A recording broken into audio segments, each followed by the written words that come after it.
नमस्कार, न्यूज़ 24 देख रहे हैं आप। मैं हूं आपके साथ डॉक्टर मीना शर्मा। इतिहास हमेशा याद किया जाता है वर्तमान को संवारने के लिए और भविष्य को बेहतर बनाने के लिए। लेकिन हमारे देश में और हमारे राजनेताओं, खास करके राजनीतिक दलों के बीच में इतिहास हमेशा ही कलह का कारण बना है। अलग अलग समय में अलग अलग इतिहास के पात्र अचानक से उठ जाते हैं और जनता के मुद्दों पर वो हावी भी हो जाते हैं। इस बार चर्चा औरंगजेब की हो रही है। उत्तर प्रदेश की सियासत में औरंगजेब का चिराग कितना आने वाले दिनों में तूफान लेकर आएगा, समझने की कोशिश कर रहे हैं हमारे खास मेहमानों के साथ। हमारे साथ हमारे पैनलिस्ट से आपका परिचय कराएं, उसके साथ साथ आपको ये भी बता दें कि जिस तरह से इस मुद्दे पर उत्तर प्रदेश के पूर्व मुख्यमंत्री अखिलेश यादव जो हैं, वो बचाव करते नजर आ रहे हैं। अबू हाजमी का क्या कारण है? हमारे सभी मेहमानों का स्वागत है और एक एक करके हमारे मेहमानों का हम परिचय कराएं, साथ ही आपको बताएंगे भी दरअसल इस मुद्दे पर क्या कुछ हो रहा है। तमाम पैनलिस्ट जुड़ रहे हैं और जिस तरह से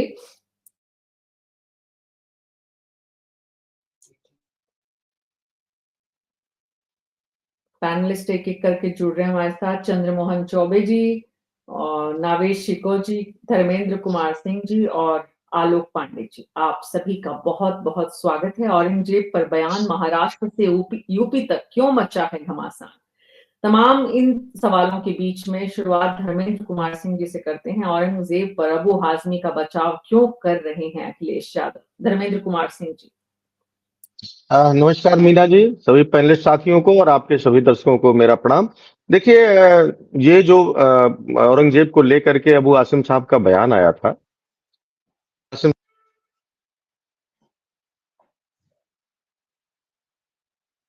और पार्टी के कद्दावर लीडर हैं, उन्होंने बयान दिया और उसके बाद उस बयान से को वापस ले लिया, उससे खेद व्यक्त कर दिया, अपनी माफी मांग ली, तो इस विषय का पटाक्षेप हो जाना चाहिए था। लेकिन सवाल यह है कि जब बीजेपी के पास उपलब्धियां गिनाने के लिए कुछ है नहीं, तो उनकी मजबूरी है कि औरंगजेब और बाबर नहीं रहेंगे तो भारतीय जनता पार्टी की कुर्सी लगातार खतरे में रहेगी। सबसे महत्वपूर्ण यह है कि औरंगजेब इतिहास के पन्नों में दर्ज है, उसको मिटाया नहीं जा सकता। उसी तरह से कि जैसे किसी भी शासक के दो पक्ष हो सकते हैं, अच्छे कामों की भी लिस्ट हो सकती है, खराब कामों की भी। इकोनॉमी की चर्चा होगी, राजस्व के उपयोग की चर्चा होगी, तो कुछ मुद्दों में उसमें से अच्छाई ढूंढी जा सकती है। शासन का काम है इतिहास से सीख लेकर के राष्ट्र को कैसे एकता के साथ आगे ले जाना, न कि इतिहास में हुई घटनाओं को फोड़े की तरह उसका उसका डर दिखा करके, उसका उपयोग करके गर्त में धकेलना। लेकिन सरकार जो वर्तमान की है, वो चाहती है कि इतिहास में हुई जो घटनाएं हैं उसका प्रयोग करके केवल हम राजनीति करें। ये बड़ा दुर्भाग्यपूर्ण है। सच यही है, क्या रावण से ज्यादा अभिमानी अनीत करने वाला कोई नहीं था? जो हम लोग अपने सनातन मानते हैं, प्रभु श्री राम की जब कथा प्रभु श्री राम की जीवनी पढ़ते हैं तो उसमें रावण का बड़ा अहम रोल है। और रावण के बारे में, मीना जी, रावण के बारे में प्रभु श्री राम ने कहा, जी, प्रभु श्री राम ने कहा लक्ष्मण से कि जा करके नीति का ज्ञान लो, और वो बड़ा नीति का ज्ञाता है, धर्मात्मा है। लेकिन क्या धर्मात्मा और नीति का ज्ञाता कह देने मात्र से बाकी लोग विधर्मी हो गए? ठीक है, रावण अनीत करता था, अहंकारी था, अत्याचारी था, लेकिन उसके अंदर जो गुण था उसको प्रभु श्री राम ने भी स्वीकार किया। आज हम उसको पढ़ते भी हैं, शास्त्रों में भी पढ़ा कहा जाता है। तो सवाल यही है कि आप किसी का विवेचन करते हैं, किसी के बारे में आपकी दो राय हो सकती है। अगर कह देते हैं तो कम से कम भारत के संविधान का सम्मान सबको करना चाहिए, जिसमें अभिव्यक्ति की आजादी का एक आर्टिकल है। उसमें हो सकता है कि कुछ गलत हो, सही हो। ओवरऑल पूरे इस प्रकरण में जब उन्होंने माफी मांग ली और अपने आप को उससे उन्होंने कहा कि जो शब्द निकला है उसको मैं वापस लेता हूं, तो इसका पदक्षेप हो जाना चाहिए। और भी तमाम मुद्दे हैं, तमाम महत्वपूर्ण चीजें हैं जो वादा करके सत्ता में आए थे, उस पर चर्चा होनी चाहिए। जी जी, चंद्रमोहन चौबे जी, मजबूरी है बीजेपी की, विपक्ष का कहना है, इन मुद्दों पर जनता का ध्यान भटकाने के लिए, नहीं तो मुद्दा खत्म किया जा सकता था। आरोप है विपक्ष का। मीना जी, विपक्ष हमेशा सिर्फ आरोप लगाना जानता है। विपक्ष अपनी कमियों को इस आरोप के आधार पर बचकर भाग नहीं सकता। अगर आप मीना जी देखेंगी तो समाजवादी पार्टी का इस समय जो चेहरा है या जो चरित्र है वो पूरी तरह से सनातन विरोधी है, वो पूरी तरह से हिंदू विरोधी है, वो पूरी तरह से सनातन धर्म को मानने वालों के प्रति, अगर इनके नेताओं की अगर आप भाषा सुनेंगी, शुरुआत ये करते हैं। इनके नेता स्वामी प्रसाद मौर्य क्या कहते हैं रामचरितमानस के बारे में, क्या क्या आप शब्द बोलते हैं और उनके समर्थक रामचरितमानस की प्रतिलिपियों को जलाते हैं। तो धर्मेंद्र जी क्या चाहते हैं कि भारतीय जनता पार्टी, अथवा भारतीय जनता पार्टी नहीं, हिंदू धर्म को मानने वाले, हिंदू धर्म के प्रति आस्था रखने वाले, क्या वो चुपचाप तमाशा देखते रहे और ये सनातन धर्म का अपमान करते रहे, सनातन धर्म के देवी देवताओं का अपमान करते रहे, उनके मंदिरों का अपमान करते रहे, उनके धार्मिक आयोजनों का अपमान करते रहे और भारतीय जनता पार्टी प्रतिक्रिया भी ना करे? ये क्या चाहते हैं? ये अपमान करें? अभी आप देख रही हैं जो भी विवाद उत्पन्न हुआ है, इसके पीछे क्या भारतीय जनता पार्टी है? अरे क्यों इनके नेता इस तरह के बयान देते हैं जिससे कि भारतीय जनता पार्टी के नेताओं को या भारतीय जनता पार्टी के लोगों को या हिंदू धर्म के मानने वाले लोगों को सड़कों पे आना पड़े, इनका विरोध दर्ज करना पड़े? ये अपने नेताओं को चुप कराए ना।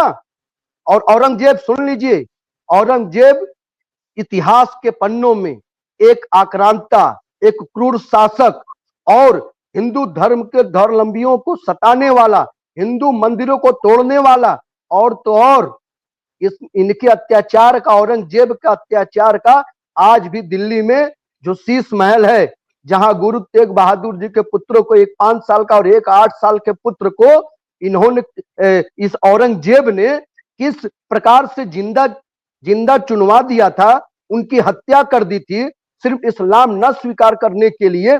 ये किसी से छिपा नहीं है। और इसके बावजूद भी समाजवादी पार्टी अथवा समाजवादी पार्टी के नेता यदि औरंगजेब के पक्ष में खड़े होते हैं तो इससे अधिक निर्लज्जता कुछ भी नहीं हो सकती। और सुनिए मीना जी, सिर्फ धर्म आलोक पांडे, नहीं सुनिए मीना जी, मीना जी हमारी बात और आ जाने दीजिए, वरना ये बात सिर्फ धर्म पे ही रह जाएगी। सुनिए मीना जी, ये औरंगजेब सिर्फ धर्म का ही दुश्मन नहीं है, धर्म का ही हत्यारा नहीं है, ये परिवार का भी हत्यारा है। ये वो नाम है जिसने अपने पिता और बहन को कैद में डाला था। ये वो नाम है जिसने अपने भाई, बड़े भाई दारा सिकोह की हत्या कर दी थी और उसका गर्दन काटकर दिल्ली में और अपने पिता के सामने पेश किया था। ये समाजवादी पार्टी वाले क्या चरित्र उदाहरण समाज में पेश करना चाहते हैं? हाँ, ये एक बात जरूर है कि अखिलेश यादव जी ने भी औरंगजेब की तरह आचरण किया था जब अपने पिता को सरेआम मंच से धक्का दिया था, माइक छीन लिया था, अपने चाचा को पार्टी से निकाल दिया था। ये वही चरित्र समाजवादी पार्टी में है। औरंगजेब का चरित्र समाजवादी पार्टी के लोग जीते हैं। औरंगजेब का चरित्र जो है हमारा नहीं हमारा धर्मेंद्र जी मैं आऊंगी आपके पास। आलोक पांडे जी कितने दिन तक औरंगजेब के नाम पर राजनीतिक दल दोनों उत्तर प्रदेश के जनता को उलझाए रखेंगे? देखिए, औरंगजेब तो हमारा काला इतिहास है ना, इतिहास का वो पन्ना है जिसको हम याद नहीं करना चाहते। ऐसा नहीं कि हर व्यक्ति के जीवन में, हर राष्ट्र के जीवन में, हर समाज के जीवन में कुछ उजले अध्याय होते हैं, कुछ काले अध्याय होते हैं। औरंगजेब हमारा उजला अध्याय नहीं है, अनचाहा अध्याय है। तो उसको बार बार याद दिला करके आप क्या बताना चाहते हैं?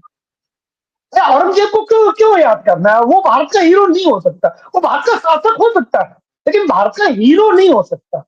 तो समाजवादी पार्टी वो शासक को, क्रूर शासक को, जो हमारा ब्लैक स्पॉट है हमारे इतिहास का, उसको बार बार खोदती है अपमानित करने के लिए। सनातन विरोधियों को एक वेपन मिल जाता है औरंगजेब के रूप में, और औरंगजेब को इस समय याद करके उनको लगता है कि मैं सनातनियों को लांछित कर सकता हूं, उनके आत्मविश्वास को कुचल सकता हूं। औरंगजेब क्यों आता है? आखिर आता क्यों है औरंगजेब, और क्यों सनातन विरोधियों को औरंगजेब हीरो दिखता है? उसका धर्म सेम हो जाने से औरंगजेब हीरो नहीं होगा ना।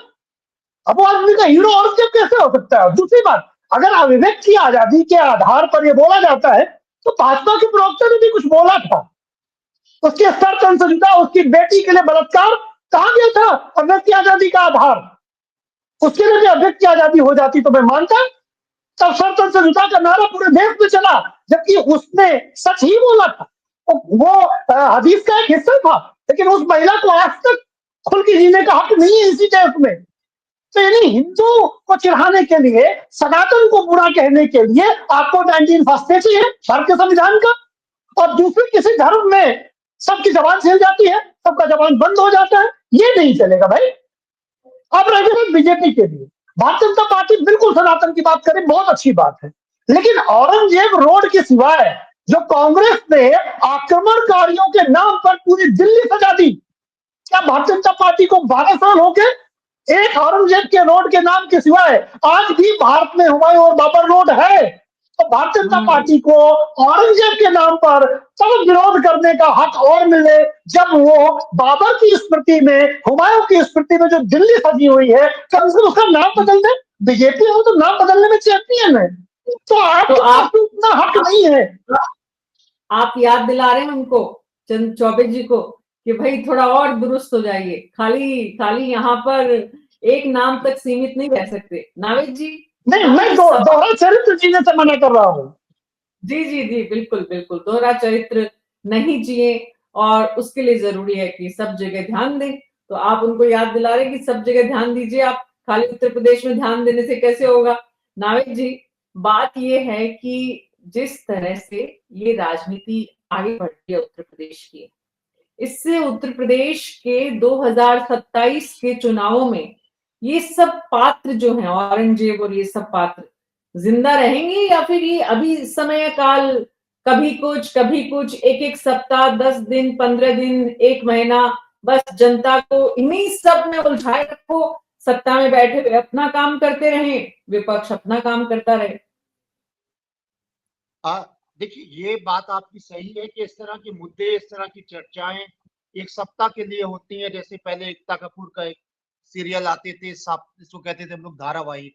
एक सप्ताह कुछ ना कुछ गुफा आता है, वो चर्चा है होती है, जनहित के मुद्दे पीछे हो जाते हैं, जनता की जरूरतों की बात खत्म हो जाती है, और इस तरह का कोई मुद्दा जब ये खत्म होगा तो दूसरा आ जाएगा। लेकिन ये ताना हमेशा विपक्ष को दिया जाएगा, और ये ट्रेडिशनल है। भारतीय जनता पार्टी हमेशा विपक्ष के सामने ये प्रश्न रखती है, ये ताना देती है, ये व्यंग्य करती है कि विपक्ष तो बाबर और औरंगजेब जैसे आक्रामक नेताओं के हित की बात करने वाला है, ये तुष्टीकरण वाले दल हैं, ये मुस्लिम परस्त जालिमों के दल हैं।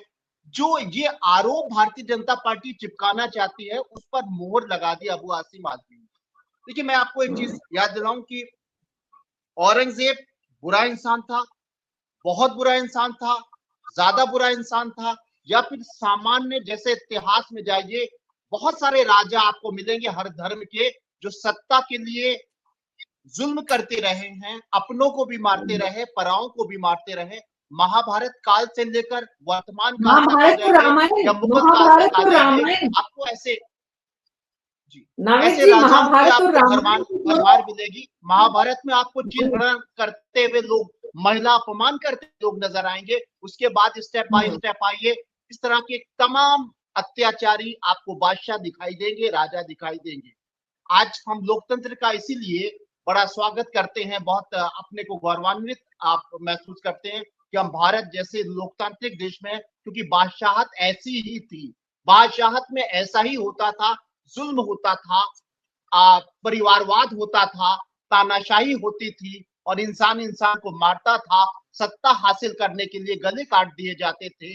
सिर्फ एक औरंगजेब नहीं, 100 कैरेक्टर सामने आ जाएंगे अगर इतिहास खंगाला जाए। औरंगजेब बहुत बुरा था, अच्छा बुरा था, या उसके बुरे होने के बाद भी आर्थिक स्थिति बहुत अच्छी थी भारत की, ये सारी चीजें विमर्श इस पर होना चाहिए। ये बुद्धिजीवियों का विषय है, ये कई दानिशमंद जो हैं, जो बुद्धिजीवी हैं, जो लेखक हैं, वो इतिहास में जाएं, उसका अध्ययन करें, उससे सीखें, उस पर विमर्श करें, उसकी बुराइयों को खोजें, जनता के सामने रखें। अगर बुराइयों में भी कोई अच्छाई नजर आ रही है तो उसको भी प्रोजेक्ट करें, क्योंकि ये बात बिल्कुल सही है, रावण जैसा नकारात्मक कैरेक्टर, उसमें भी कुछ अच्छाई नजर आ जाएगी। समाजवादी पार्टी के साथी ने बिल्कुल साथ कि वो शिव का सबसे बड़ा भक्त था और सबसे बड़ा अहंकारी था। अच्छाई भी है, बुराई भी है। अब आप किस नजरिए से देखते हैं? इस तरह औरंगजेब भी एक बहुत ही नकारात्मक कैरेक्टर है। अब भारत के इतिहास में औरंगजेब को नकारात्मक ही कैरेक्टर कहा जाएगा, क्योंकि उसका जुल्म जग जाहिर है। दूसरी बात, ये संघ और भारतीय जनता पार्टी ने भी इस तरह के कैरेक्टर्स जो है, खासतौर से मुस्लिम है, उनको प्रोजेक्ट किया है, उनको जनता तक पहुंचाने की 100 साल तक कोशिश की है कि ये वो लोग हैं जिन्होंने हिंदुओं पर जुल्म किया, ये वो लोग हैं जो हिंदू महिलाओं को अपमानित करते रहे, ये वो लोग हैं जिन्होंने मुस्लिम परस्ती के लिए हिंदू धार्मिक स्थलों को तोड़ दिया। ये उनका पॉलिटिकल ग्राउंड था। इस पॉलिटिकल ग्राउंड की पिच पर विपक्ष आके अपने को फंसा देता है, जैसा कि अबू आसिम आजमी ने किया। अबू आसिम आजमी अगर ये ऐसा बयान देते हैं, वो कट्टरवादी नेता हैं, उनका ग्राउंड मुझे याद है जब मुलायम सिंह यादव ने उनको राज्यसभा भेजा था, पर्चा भरना था, लखनऊ आए थे, मेरी उनसे मुलाकात हुई थी, बहुत पुरानी बात है। तो बड़ा गुस्सा रहे थे, कह रहे थे कि दैनिक किसी अखबार ने उनके बारे में लिखा कि बॉम्बे बम ब्लास्ट का आरोपी समाजवादी पार्टी ने राज्यसभा भेजा। कह रहे थे साहब मेरे बारे में ये लिख दिया, मैं आरोपी जरूर था, लेकिन न्यायालय ने मुझे जो है वो बरी कर दिया है। तो मुझे वो अतीत याद आ गया। उनकी छवि इस तरह की है, हाजी मस्तान से लेकर बॉम्बे बम ब्लास्ट और उसके बाद उनके बयान, उनकी छवि के लिए, उनके वोट बैंक के लिए तो अच्छा है। एक मुस्लिम आबादी में लगातार वो जीतते हैं, एक मुस्लिम आबादी में उनका अपना समाजवादी का पार्टी का झंडा बुलंद करते हैं। लेकिन ये अखिलेश यादव कांग्रेस या किसी भी विपक्षी खेमे के लिए भारतीय जनता पार्टी के पिच पे नाचने जैसा एक बयान है, और ये सिर्फ भारतीय जनता पार्टी को फायदा पहुंचाने वाला है और अभी अबू आसिम आजमी जैसे नेताओं को आगे बढ़ाने का है। लेकिन ये अखिलेश यादव क्या कर सकते थे बेचारे? अगर कुछ नहीं बोलते तो मीडिया ये तमाम सवाल उनका पीछा नहीं छोड़ते कि आपका नेता है, महाराष्ट्र में सबसे बड़ा नेता है, आपको जवाब देना ही पड़ेगा। तो उन्होंने कोई बीच का रास्ता अपनाया है, वो फंस गए हैं। लेकिन ये बात नहीं समझ में आती है कि भारतीय जनता पार्टी को फायदा पहुंचाने के लिए आखिर आप इस पिच पे आते ही क्यों हो? आप एक जालिम बादशाह की तारीफ क्या कर रहे हो, तो जाहिर सी बात है भारतीय जनता पार्टी का कंटेंट ही यही है, उनके प्रचार का ये माध्यम ही है, और भाजपा के लिए बड़ा फायदेमंद हो गया। भारतीय जनता पार्टी तो यही चाहती थी। तो उसी फायदे से बचाने के लिए भारतीय जनता पार्टी को अखिलेश यादव ने सस्पेंशन भी किया, सब कुछ हुआ। लेकिन धर्मेंद्र कुमार सिंह जी, उसके बाद भी आपने भारतीय जनता पार्टी की जो मजबूरी है कि वो जनता के मुद्दों पर ध्यान नहीं देके इस तरह के मुद्दों को जो है वो कैच करना चाहती है, लेकिन बॉल तो आपने दी उनको। नहीं बीना जी, बिल्कुल। हमने क्या कहा कि जब उन्होंने खेद व्यक्त कर दिया, जाने अनजाने उन्होंने बयान दे दिया था, और ये एक परंपरा भी रही है कि यदि किसी ने अगर कुछ गलत शब्द का प्रयोग जाने अनजाने किया और वो माफी मांग लिया, तो फिर उसके बाद उस प्रकरण का पटाक्षेप हो जाता रहा। लेकिन सवाल यह है कि वही जो हमारे साथी नावेद जी कह रहे थे कि बिना औरंगजेब और बिना बाबर के भारतीय जनता पार्टी एक कदम चल ही नहीं सकती। अब ये औरंगजेब के को अपना आदर्श मानने वाले दूसरों में औरंगजेब खोजते हैं।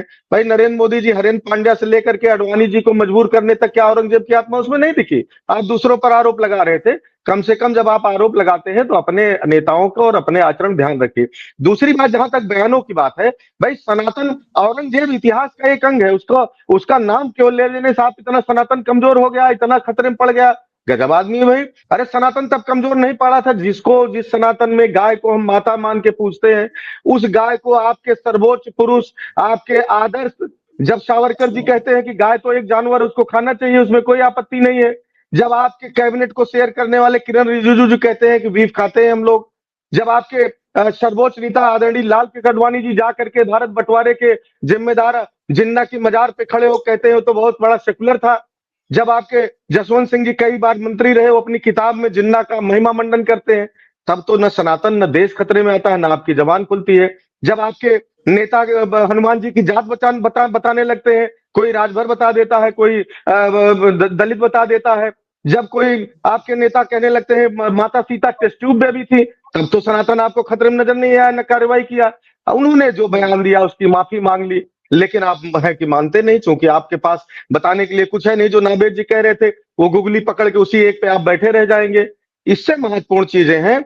इन सवालों का जो मैंने जवाब दिया है आप बताइएगा। उससे महत्वपूर्ण है कि जो वादा करके आए किसानों की आय दोगुनी हुई, इस पर बहस करिए। क्या इंडस्ट्रियलाइजेशन हो गया उत्तर प्रदेश में? मेकिंग इंडिया का नारा लगाए थे, उत्तर प्रदेश में 5 फैक्ट्रियों का नाम बताइए।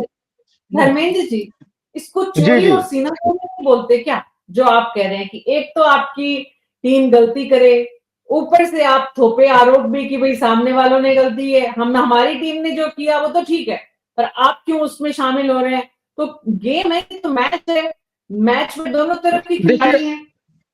नहीं मीना जी, नहीं, ये गेम नहीं। ये देखिए, सवाल देश का और राष्ट्र का है। मैंने पहले लाइन कहा कि जो बात जहां से शुरू हुई थी वही खत्म हो गई। और दूसरी बात, अगर महाभारत और रामायण की बात मान, शुरू आपने नहीं कर दी, अब खत्म खत्म आप कैसे नहीं कर सकते हैं?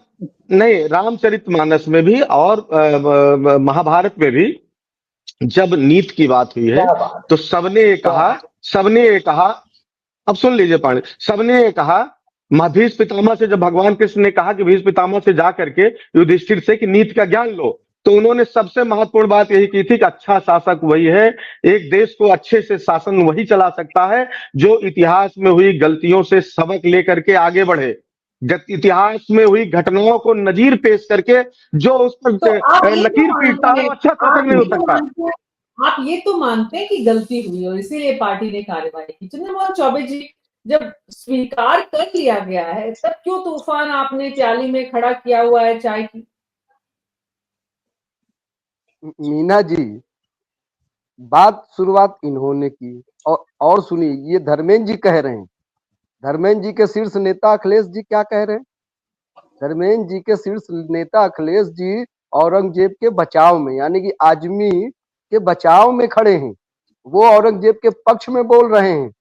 और सुनिए धर्मेंद्र जी, आप रामायण और महाभारत की बात कर रहे हैं ना, तो आप ये बताइए कि रामायण के किन पात्रों को आप अपने घर में पूजते हैं और महाभारत के किन पात्रों को?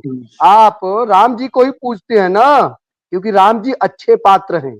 न कि आप रावण को पूजते हैं, क्योंकि रावण कुकर्मी था, अत्याचारी था, वो धर्म को मानने वाले लोगों को सताता था, उनके ऊपर अत्याचार करता था, और वो अपने ही लोगों को अपने स्वार्थ के लिए उसने मरवा दिया। इसलिए लोग ना तो रावण का नाम अपने घर में किसी का रख सकते। अरे बीच में रुक जाइए आप। जिस शास्त्र को हम पढ़ते हैं, जिस भगवान को पूजते हैं, उन्हीं भगवान ने उसमें बताया। मीना जी, अरे मीना जी को चुप कराइए। हम ये बोल रहे थे, हम नहीं बोल रहे थे। हाँ सुन लीजिए, अभी सच पूरा जी जी जी, अभी हम इनको रामायण और महाभारत पे ही हम बात कर रहे हैं। अभी हम औरंगजेब पे बाद में जाएंगे।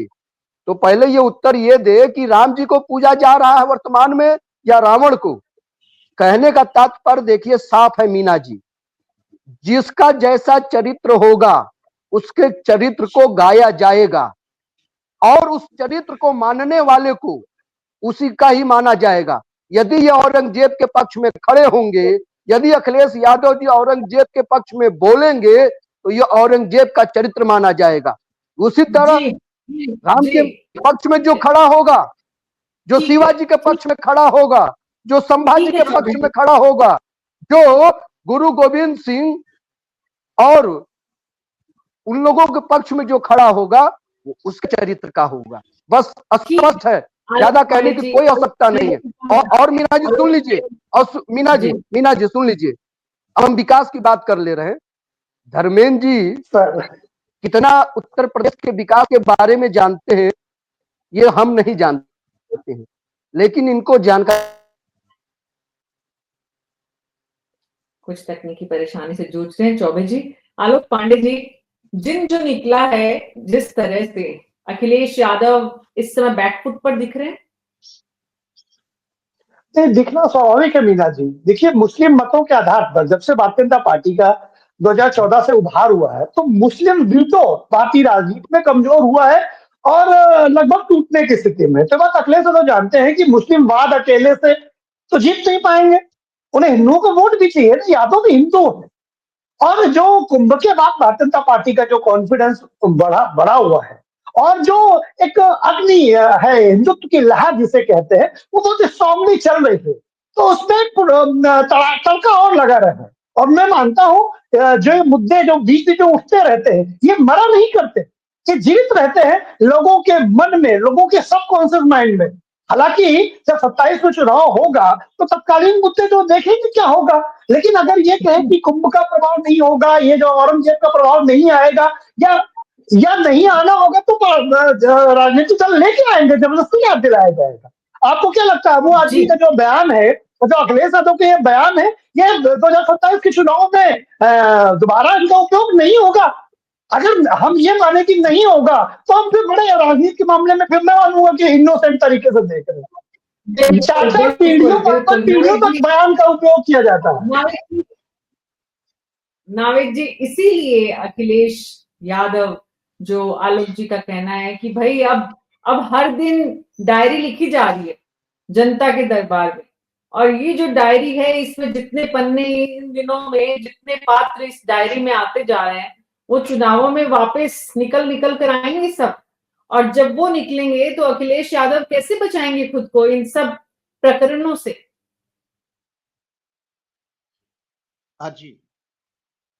देखिए, दिक्कत अखिलेश यादव के लिए ये है कि ये गले की एक फांस बन गई है कि इसको उगल भी नहीं सकते, उगल भी नहीं सकते हैं। दरअसल मैं फिर यही बात कहूंगा कि औरंगजेब पॉलिटिकल पर्सन के लिए नहीं है। ये विमर्श हो सकता है, इस पर बात हो सकती है, लेकिन ये काम राजनीतिज्ञों का नहीं है। सत्ता और विपक्ष का काम जनता के वर्तमान स्थितियों परिस्थितियों पर बात करने का है, उसकी समस्याओं के हल का है, निराकरण का है। सरकार में जो लोग हैं वो जनहित में जनता के लिए काम करें, जो काम नहीं हो रहा है विपक्ष उस मुद्दे की आवाज उठाए।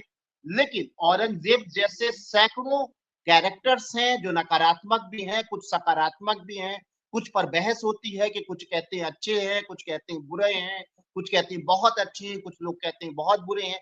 ये विमर्श का विषय तो हो सकता है भारत में या दुनिया में कहीं भी, लेकिन ये दूसरे क्षेत्र के लोगों के विमर्श का समय है। अगर राजनेता, विधायक, सांसद, मुख्यमंत्री, विपक्ष के नेता इन्हीं मुद्दों पर विमर्श करते रहेंगे विधानसभाओं में और संसद में, तो जनता कहाँ जाएगी? भाड़ में। जनता चली जाएगी भाड़ में, जिसने आपको संसद में और विधानसभा में इसलिए भेजा है कि हमारी पढ़ाई का, हमारे बच्चों के भविष्य का, हमारे स्वास्थ्य का, हमारे खाने का, हमारे रोजगार की बात करिए, हमारे लिए योजनाएं लाइए, हमारी कमियों को, हमारी परेशानियों को दूर करिए। आप वहां औरंगजेब और महाभारत और युधिष्ठिर काल में चले जाएंगे, आप त्रेता युग में चले जाएंगे, आप जो है मुगल सम्राट राजाओं की बातें करने लगेंगे, तो आम जनता तो भूखे मर जाएगी। सवाल इस बात का है कि एक जाल बिछाया जाता है कि इस तरह के खासतौर से मुस्लिम कैरेक्टर्स सामने आए, उन पर फिल्में बनाई जाएं, उनके बारे में तमाम बातें रखी जाएं, उस पर सवाल थोपे जाएं, तथाकथित मीडिया कुछ कट्टरपंथी नेताओं के मुंह में घुसेड़ दे और कुछ कहलवा ले और उस पर चर्चा होने लगे और विधानसभाओं में वो चर्चा होने लगे, पूरे देश में ये चर्चा बंद हो जाए कि किस तरीके से देश की आर्थिक स्थिति गर्भ में चली गई है, किस तरीके से महाराष्ट्र सरकार का एक मंत्री जो है एक हत्या के आरोप में सामने आ गया है। महाराष्ट्र की असेंबली में ये बात नहीं हो कि सरकार का एक मंत्री एक हत्या के गंभीर आरोप में फंस चुका है, वहां पर औरंगजेब की बात होगी जो सैकड़ों साल पुराना इतिहास की बात है, जिससे वर्तमान का कोई लेना देना नहीं है। यहाँ उत्तर प्रदेश में तमाम समस्याओं की बात नहीं होगी, महाराष्ट्र से वो उत्तर प्रदेश के असेंबली में भी मुद्दा आ गया, पूरे देश में फैल गया, चर्चा इस पे होने लगी। जिस तरीके से निवेशकों का, जिस तरीके से शेयर बाजार डूब गया है, उस पर आम इंसान तड़प रहा है, खास इंसान भी घबराया हुआ है। उस पर क्या होगा, उससे कैसे बचाव किया जाएगा, किसी असेंबली में वो बात नहीं होगी। सबसे बड़ी बात खुद तो यह है कि जनता जाने, जनता अपनी परेशानियों को खुद झेले। मैं ये बताना चाहूंगा जिस पर चर्चाएं हो रही है, मुसलमान कतई भी औरंगजेब को अपना नायक नहीं मानता है, वो कुछ नहीं मानता है, उसे कुछ नहीं पता है, ना वो उसको नायक मानता है, ना वो औरंगजेब को महामंडित की तारीफ करने से वो आपको वोट देगा, ना अखिलेश यादव को देगा, ना कांग्रेस को देगा। वो अपनी समस्याओं में जूझ रहा है और उसे औरंगजेब से कोई मतलब नहीं। और अखिलेश यादव को भी ये पता है कि औरंगजेब का नाम लेने से या औरंगजेब का नाम लेने वालों का पक्ष करने से हमारी सत्यानाशी हो जाएगी, लेकिन अखिलेश यादव फंस गए हैं बुरे, क्योंकि ये बुरे दिन चल रहे हैं इंडिया गठबंधन और विपक्ष के, और जो भारतीय जनता पार्टी चाह रही है वैसा ही हो रहा है। ये भाग्य और कर्म, मेहनत, सब कुछ पॉलिसी भाजपा की आजकल चल रही है, उसी का एक हिस्सा है औरंगजेब, उसी का एक कैरेक्टर है औरंगजेब। जी, तो चुनाव और राजनीति दोनों एक दूसरे से बहुत क्लोजली जुड़े हुए हैं और दोनों में ही सीधा सीधा वास्ता कूटनीति से है। अब इस कूटनीति में एक तरफ मेहनत भी शामिल हो गई है, तो बीजेपी साम दाम दंड भेद सारे अगर अस्त्रों को निकाल कर युद्ध के मैदान में है, तो शत्रु से भी यही अपेक्षा है कि वो निकाले। अब वो अपने अस्त्रों को निकाले उससे पहले ही कोई उनके लिए, उनकी टीम के लोग परेशानी खड़ी कर दे, तो फिर कैसे संभलेंगे। सोचना है अखिलेश यादव को और इंडिया गठबंधन को। बहुत बहुत शुक्रिया आप सबका इस चर्चा में शामिल होने के लिए। औरंगजेब के नाम पर सियासत पर जितना कम समय बर्बाद हो, उतना उत्तर प्रदेश की जनता के लिए, देश की जनता के लिए अच्छा है। जनता भी जरूर इन सब विषयों पर जब उनके राजनेता और समाज में चर्चाएं होती हैं, तो उनमें इस बात की सच्चाई को, इसके पीछे की कड़वी जो हकीकत है उसको जानने की दरअसल क्यों राजनीतिक दल और राजनेता उन्हें इन सब मुद्दों में उलझाए रखना चाहते हैं, तो शायद जनता भी अपना काम बेहतर ढंग से कर पाएगी, करने में सफल होगी। इसी विश्वास के साथ हम न्यूज़ 24 पर हर दिन कोशिश करते हैं कि आपको इन सब विषयों से रूबरू कराएं, परिचित कराएं। आज मेरे साथ इतना ही। नमस्कार।